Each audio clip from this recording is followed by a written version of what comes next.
Hello, Scorpio, Sun, Moon, Rising, and Venus signs. Kamusta kayo? Sana ba'y nasa mabuti kayong kalagayan. Welcome back po sa Star Tarot. Kung bago kayo dito, welcome din kayo. Thank you sa inyong support. I truly appreciate it. God bless you all. Scorpio, paunang mensahe po ninyo ay learn. Ayan. Take a lesson from the owls. Deeply observe the night and you'll become a little wiser in the day.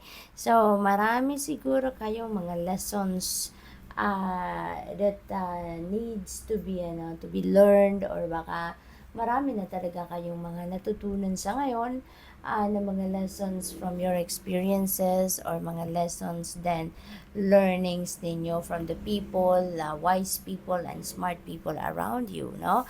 At maaaring yung mga natutunan ninyong yan, maybe you're going to apply that to your current situation.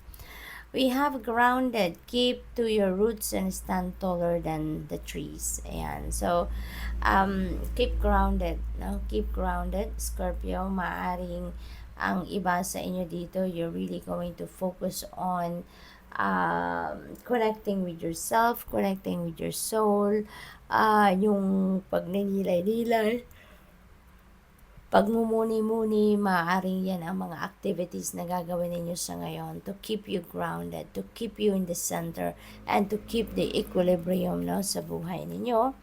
We have opportunities, unfurl like a fern even without warm sunlight. Maraming oportunidad na paparating sa inyo sa ngayon, at maaaring yan ay unti-unti nyo nang mabubuksan, unti-unti ninyong madidiscover sa ngayon ang mga opportunities na yan. What else we have? Clearing, make room for growth. Ayan, so napakahalaga. Parang mag-anak, no, si clearing at saka si grounded. Kasi siguro, ang kailangan din ninyong i-clear dito is siguro baka mga galit pa, resentments, emotional wounds, emotional baggages pa ninyo from the past, no? Maaaring yan ang kailangan pa ninyong tanggalan sa buhay ninyo. At nang sa gayon, you can move on with your life, you can move forward with your life, 'di ba? Kasi siguro yung mga nakaraan ninyo, yung mga bubog pa sa puso ninyo na dulot ng inyong mga nakaraang relationship or nakaraang situation, baka yun pa rin ang nag-hold back sa inyo for moving on sa buhay, no? Kaya there is a need for you now to clear that, no, out of your life. Tanggalin na yan para nang sa gayon makapag-focus na kayo sa pagsisimula ninyo ng bagong buhay. Reconnect, ayan, so reconnecting talaga, no, maaaring ito talaga yung inyong gagawin sa ngayon.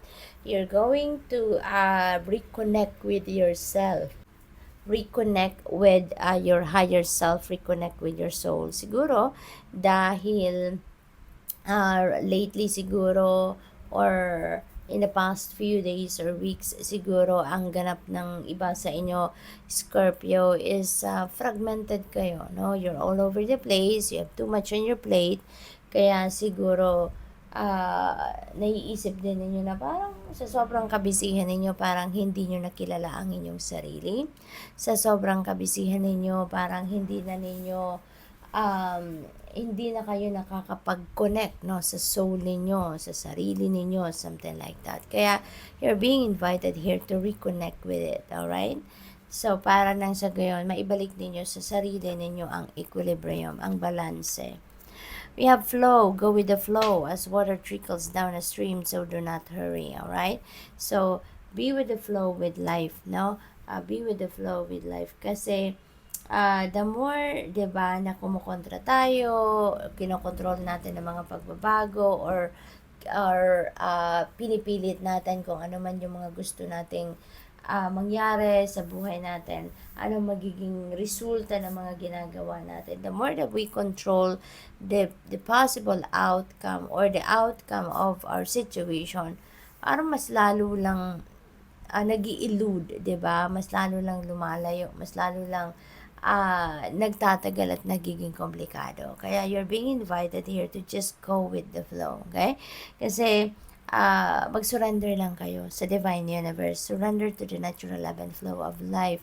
Kasi mapapansin din naman ninyo na kapag nagsusurrender kayo sa universe, no, mas magaan ang journey, mas magaan ang takbo ng buhay, mas magaan ang pangyayari, mas magaan yung mga kaganapan sa buhay. Kaya eto yun, maaring susundin ninyo ito. Maaring gagawin din ninyo to na instead of worrying too much, instead na ma-stress kayo sa mga bagay na katulad na lang ng pagpipilit kung anong gusto ninyong maging resulta ng inyong mga ginagawa, rather than focusing on those, let's just surrender to God, surrender to the natural ebb and flow of life, kasi makikita ninyo na kung ano ang para sa iyo, ano ang best para sa iyo, ano yung makakabuti para sa inyong journey, yun ang darating, yun ang mangyayari, no? Kahit hindi kayo mag-extra effort, whatever it is that you deserve, whatever it is that is meant for you, that will come. We have, oh wow, so let your worries drift away. Tapos parehas kayo, dalawa lang ang flow dito. Dalawa na ang flow, Scorpio. So definitely, eto na siguro yung talagang magiging bunga din ng pagninilay-nilay ninyo. Bunga ito ng pag-ground ninyo ng inyong sarili. And you will have that idea na I'd rather surrender. I'd rather let go and let God, no? So that's really beautiful. We have anchor, keep yourself grounded. Grounded, ano to, Scorpio? Paulit-ulit ang mga mensahe para sa inyo. So most likely, ito talaga yung malakas na panawagan sa inyo na ito yung kailangan ninyo sa ngayon. Kaya ito yung gawin ninyo, no? What else? We have patience. And the tide will come in when it's ready. That's very true, diba? Kahit anong pilit natin, kahit anong effort ang gawin natin, sobra-sobra man tayo ng effort na gawin dito. If it's not meant to happen, it won't happen. Kaya, just be patient. No, yan ang imbitasyon sa inyo sa ngayon. Be patient. Alam naman ninyo siguro na nagawa na ninyo ang lahat, nag-effort na kayo at lahat para mangyari ang gusto ninyo mangyari. So just be patient, kasi let's always remember that lahat naman nangyayari is according to the divine order and timing. So let's just be patient, just go with the flow, continue on with what you are doing, at ang mahalaga din, follow or listen and follow what your intuition is telling you, kasi yun ang gagabay sa inyo, yun ang magdidikta sa inyo kung saan, kung paano, kung ano na ang inyong gagawin. Alright?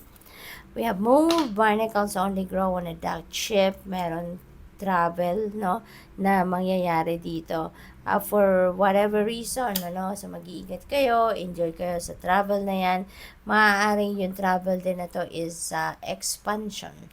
Maaaring yung opportunities na to nakakatok sa inyo sa ngayon is an opportunity for you to travel, an opportunity for you to get a new job, a new career, a new business venture, or an opportunity to invest or mag-aral sa ibang bansa, or for whatever reason. But definitely, there is some movement dito na mangyayari.